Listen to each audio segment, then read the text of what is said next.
एक 25-30 वर्ष का नौजवान बालक जो नेत्रों से हीन हो, जिसके दोनों आंखों की रोशनी चली गई हो, जिसे कुछ भी नहीं दिखता हो, आप विचार कीजिए, क्या वह अपने गांव मध्य प्रदेश से चलकर बद्रीनाथ तक आसानी से पहुंच सकता है?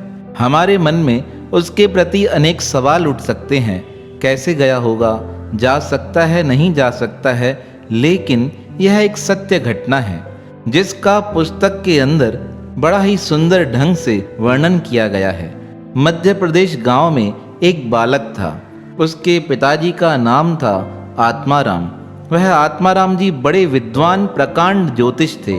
उनके घर जब एक बालक का जन्म हुआ, वह बड़े प्रसन्न हुए। उस बालक का नाम था केदारनाथ। केदारनाथ की जन्म पत्री के अनुसार वह भविष्य में बड़ा ही परम भक्त होने वाला था, क्योंकि उसके पिता ने ही उसकी जन्म पत्रिका तैयार की थी। जैसे जैसे केदार बढ़ने लगा, उसकी भक्ति के प्रति और अत्यधिक चाहना बढ़ने लगी। पिताजी पूजा पाठ के कार्य से अन्य गांवों में चले जाते थे। यहाँ घर बैठकर केदार बड़े चाव से भगवान की पूजन भक्ति किया करता था। धीरे धीरे समय व्यतीत होने लगा। सर्दी के दिन आए। सर्दी के दिन आने पर उसकी माता का देहांत हो गया। मन बड़ा दुखी था, पर केदार का परमात्मा के प्रति जो प्रेम था, उसने कभी उसे गिरने नहीं दिया। नित्य के नियम के अनुसार परमात्मा की भक्ति के पश्चात वह अपने आंगन के बाहर बने पीपल के पेड़ के नीचे आकर बैठ जाता था, जहाँ पर गांव के अन्य लोग भी आकर विश्राम करते थे। एक बार भक्त केदार अपनी पूजा समाप्त कर पीपल के वृक्ष के नीचे बैठा था। तभी वहां उस गांव में अन्य स्थान से कोई यात्री आए। वह भगवान बद्री विशाल की महिमा का वर्णन करते हुए कहने लगे, क्या तो बद्री विशाल के दर्शन होते हैं। बड़ा ही कठिन रास्ता है, पर उन रास्तों को, मार्गों को, पहाड़ों को पार करने के पश्चात जब भगवान के दर्शन होते हैं तब व्यक्ति निहाल हो जाता है। उनकी यह बातें सुनकर केदार के मन में भी यही भाव प्रकट हुआ, मुझे भी भगवान बद्री विशाल का दर्शन करना है। इस प्रकार जब वह रात्रि को घर लौटकर आया, अपने भगवान के समक्ष रोते हुए कहने लगा, मुझे आपके दर्शन करने हैं, मुझे आपके दर्शन करने हैं। मैं किस प्रकार आप तक पहुंच सकता हूं, मुझे मार्ग बताइए। तब अंतर से प्रेरणा हुई, केदार चिंता न करो, तुम्हें मैं अपने साथ स्वयं लेकर चलूंगा। अंतर आत्मा की आवाज सुनकर केदारनाथ का मन आश्वस्त हो गया। धीरे धीरे समय व्यतीत होने लगा। माताजी को गुजरे अभी 6 महीने ही व्यतीत हुए थे, तभी गांव में चेचक की बीमारी फैलने लगी। उस चेचक की बीमारी ने बहुत से लोगों को अपनी चपेट में ले लिया और अब केदार के ऊपर भी चेचक का असर होने लगा। शरीर पर मोटे मोटे दाने होने लगे। उन दानों ने ऐसा प्रभाव किया कि भक्त केदार की आंखों की रोशनी ही चली गई। पिताजी बड़े चिंतित हो गए। इस अवस्था में आकर मेरे पुत्र को यह बीमारी निकली है। यह तो छोटी अवस्था में होती है, पर परमात्मा के लिखे को कौन टाल सकता है। भक्त की आंखें चली गई, पर परमात्मा के प्रति विश्वास और प्रेम कम नहीं हुआ। वह अब तो लकड़ी का सहारा लेकर घर का काम करने लगा। पिताजी पूजा पाठ के विषय में अन्य स्थानों पर चले जाते थे। रात्रि के समय जब लौटकर आते तो पिता पुत्र भक्ति की बातें करते करते विश्राम करते थे। नेत्रों की ज्योति चली गई थी। मन बड़ा दुखी था, क्योंकि मन में एक आस रह गई थी कि मुझे बद्री विशाल के दर्शन करने हैं। एक बार भक्त केदार जी रोते रोते पीपल के वृक्ष के नीचे बैठे थे। तभी अचानक से पुनः वहां पर कुछ यात्री एकत्रित हुए। वह बात करते हुए कहने लगे, कल प्रातःकाल हम बद्री विशाल की यात्रा को जा रहे हैं, बड़ा ही आनंद होगा। उनकी बात सुनकर भक्त केदार जी कहने लगे, आपका बड़ा ही उपकार होगा अगर आप मुझे भी अपने साथ लेकर चलें। केदार की यह बात सुनकर वह कहने लगे, तुम तो नेत्रों से हीन हो, तुम्हें चलने में बड़ी दिक्कत होगी और वहाँ चलना सरल भी नहीं है, पहाड़ी रास्ता है, हो सकता है भटक ना जाओ। तब केदार जी कहने लगे, मुझ पर कृपा करो, मैं तुम्हारे साथ चलने को तैयार हूँ। नौजवान हट्टा कट्टा हूँ, तुम सिर्फ मेरी लाठी पकड़ लेना, मैं तुम्हारे साथ कदम से कदम मिलाकर चलता रहूँगा। अब भक्त की इस बात को सुनकर गांव वाले कहने लगे, अरे जाते जाते उपकार करते जाओ, हमारा केदार बड़ा सीधा है, भगवान का सच्चा भक्त है, इसे भी अपने साथ लेकर जाओ। गांव वालों की बात सुनकर वह लोग केदार को अपने साथ लेकर यात्रा पर निकल पड़े। चलते चलते 23 दिन व्यतीत हो चुके थे। वह हरिद्वार में गंगा के किनारे पहुँचे। हरिद्वार में स्नान किया। हरिद्वार से दर्शन कर वह ऋषिकेश पहुँचे। ऋषिकेश में लक्ष्मण झूला, राम झूला के दर्शन कर भक्त केदार जी बड़े प्रसन्न हो गए। वह परमात्मा से कहने लगे, हे भगवान, अपने धाम तक पहुँचाने का आपने जो उद्यम किया है, जो विचित्र लीला की है, उसके लिए आपका बहुत बहुत धन्यवाद। अब यही मन में कामना है, आपका दर्शन हो जाए। इस प्रकार दूसरे दिन प्रातःकाल लोगों ने बद्री विशाल की यात्रा प्रारंभ की। वह ऋषिकेश से आगे की यात्रा की ओर निकले। अब वहां से दुर्गम रास्ते प्रारंभ होने वाले थे। लोगों ने कहा, केदार संभाल कर चलना, तुम्हें कहीं दिक्कत ना हो। जहां तुम्हें लगे तुम्हें थकावट हो रही है या तुम्हें चलने में दिक्कत हो रही है, हमें आवाज़ देकर बताना, हम वहीं रुक जाएंगे। केदार कहने लगे, परमात्मा मेरे साथ हैं, वह मुझे कुछ भी नहीं होने देंगे, मैं तुम्हारे साथ कदम से कदम मिलाकर चलूँगा। इस प्रकार बातें करते करते वह बद्रीनाथ की यात्रा पर निकलने लगे। अब पहाड़ी रास्ता प्रारंभ हुआ। पहाड़ आते ही वहाँ पर बहुत सर्दी होने लगी, आंधियाँ चलने लगी, धूल उड़ने लगी, बादल छाने लगे। लोग भयभीत हो गए। कहा, यह क्या, यहाँ तो बड़ा अंधकार है, अचानक से यह रास्ते में यह क्या होने लगा है? सूरज देवता छुप गए हैं, बादलों ने सारे आकाश को ढक लिया है। इस प्रकार बड़े जोर से बरसात होने लगी।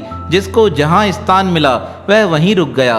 केदारनाथ की लकड़ी तो एक व्यक्ति ने पकड़ रखी थी। वह केदार को अपनी ओर खींचते हुए कहने लगा, केदार मेरी ओर आ जाओ और इस कंबल में आ जाओ, आओ तुम्हें ढक लेते हैं, जिससे कि तुम्हें कुछ बीमारी ना हो। केदार चुपचाप उनका आश्रय लेकर बैठ गया। लेकिन उस आंधी और तूफान को देखकर केदार मन ही मन परमात्मा से कहने लगा, हे प्रभु, अगर मेरे नेत्र होते तो मैं इन आंधियों को चीर कर भी आपके पास आ जाता। मैं रुकने का नाम नहीं लेता। मेरे कदम अभी भी चलने को तैयार हैं, पर मैं लाचार हूँ। बिना कुछ देखे मैं आप तक नहीं आ सकता हूँ। प्रभु, अगर आप मेरे मन की पुकार सुन सकते हैं तो मुझे स्वयं अपने साथ अपने धाम तक लेकर चलिए। केदार इस प्रकार परमात्मा को मन ही मन प्रार्थना कर रहा था और उधर बहुत से लोग मन में घबरा रहे थे। बहुत ठंड है, यह स्थिति पता नहीं कब ठीक होगी, यह बरसात कब बंद हो, कब हमें आगे के मार्ग में चलने का सौभाग्य प्राप्त होगा। इस प्रकार बहुत लोग, बहुत बातें, पर केदार के मन में एक ही उत्कंठा थी, प्रभु, अगर मेरे नेत्र होते तो मैं इन आंधियों को चीर कर भी आपके पास आ जाता। मुझे किसी के सहारे की आवश्यकता नहीं पड़ती। केदार इस प्रकार मन में सोच रहे थे, तभी एक विचित्र चमत्कार हुआ। वह चमत्कार इतना दुर्लभ था जिसके विषय में पढ़कर ही हमारा मन बड़ा आनंदित हो गया कि परमात्मा किस प्रकार अपने भक्त का मान बढ़ाते हैं। केदार मन में प्रार्थना कर रहे थे। उनकी लकड़ी जमीन पर टिकी हुई थी। तभी एक व्यक्ति ने आकर लकड़ी उठा केदारनाथ को हाथ की तरफ बढ़ा दी। केदारनाथ ने हाथ में लकड़ी पकड़ ली और वह व्यक्ति केदार की लकड़ी को खींचने लगा। जब वह लकड़ी आगे की ओर खींचने लगी, केदार को लगा कोई इशारा कर रहा है, केदार चलो। लेकिन सारे व्यक्ति तो बैठे थे। पुनः लकड़ी की ठोकर केदार के पेट पर लगी। केदारनाथ को ऐसे लगने लगा कोई मुझे चलने को कह रहा है, और केदार उस भरी आंधी में चलने को तैयार हो गए। किसी को कुछ भी नहीं दिख रहा था, लेकिन केदार उस लकड़ी का सहारा लेकर आगे बढ़ने लगे। धीरे धीरे लकड़ी का आश्रय लेते लेते केदारनाथ उन पहाड़ियों को पार कर बद्रीनाथ की एक शिला के नज़दीक पहुंच गए। जैसे ही शिला के नज़दीक पहुंचे, थकावट के कारण केदार को वहां नींद आने लगी। केदार ने कहा, भैया आप कौन हो जो मुझे यहाँ तक लेकर आए हो? आप बात तो करते नहीं, मुझे कुछ बोलते नहीं और ना ही मार्ग में कुछ बताया है।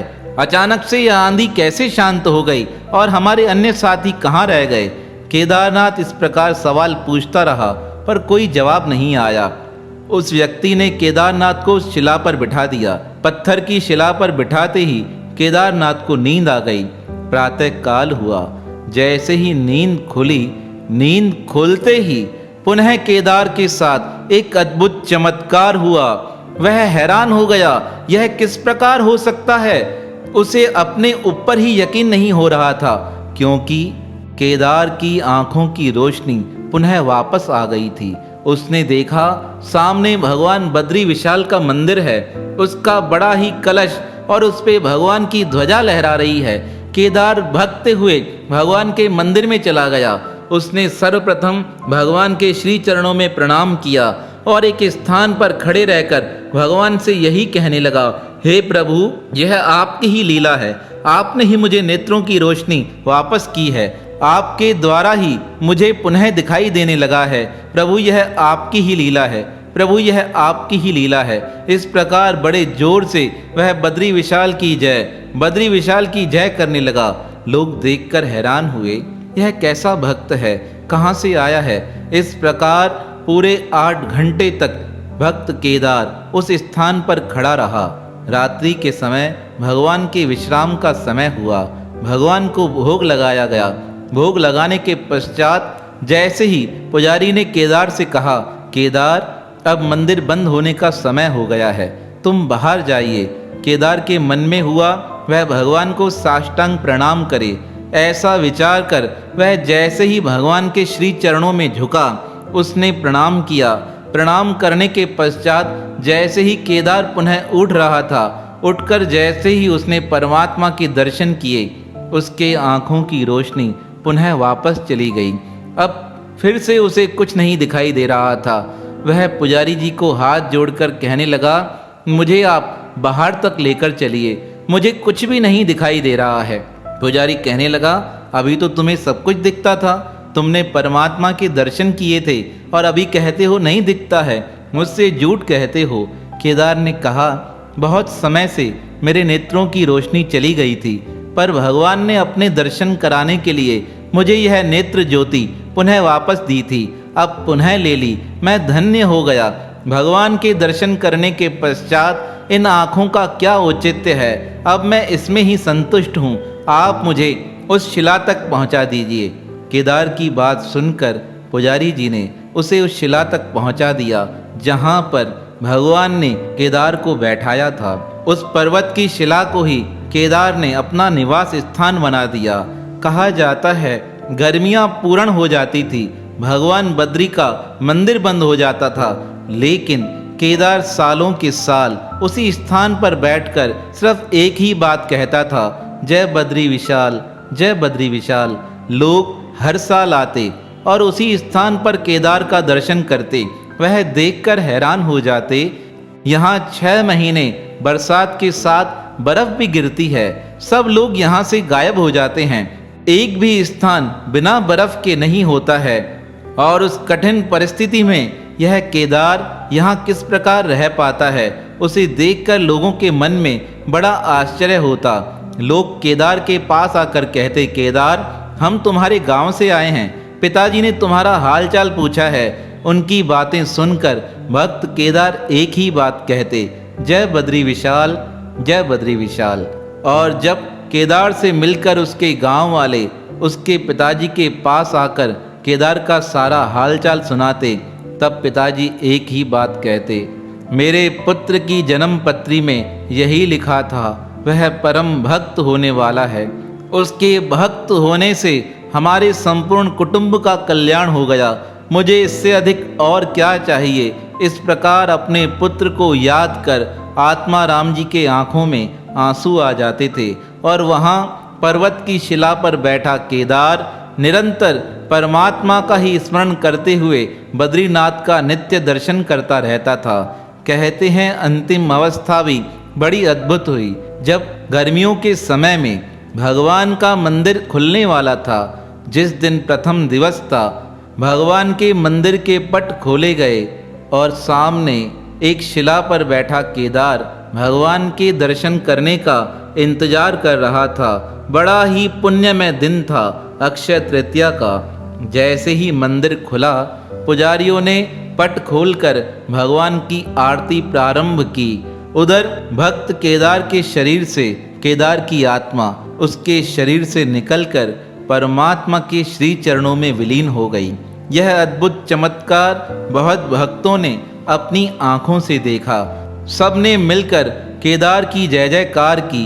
एक स्थान पर जय बद्री विशाल के नारे लग रहे थे, तो दूसरी ओर भक्त केदार का जय जयकार हो रहा था। तो भक्त वत्सल भगवान कभी भी अपने भक्तों को त्यागते नहीं हैं। किस प्रकार उस अंधेरी रात में, जब घनघोर बरसात हो रही थी, सर पे बरसात के साथ बर्फ भी गिर रही थी, तब परमात्मा ने स्वयं अपने भक्त को आश्रय देकर उसकी लकड़ी पकड़कर अपने स्थान तक पहुंचा दिया। तो ऐसे भक्त वत्सल भगवान और उनके पावन भक्तों के श्री चरणों में हमारा बारंबार प्रणाम है, प्रणाम है।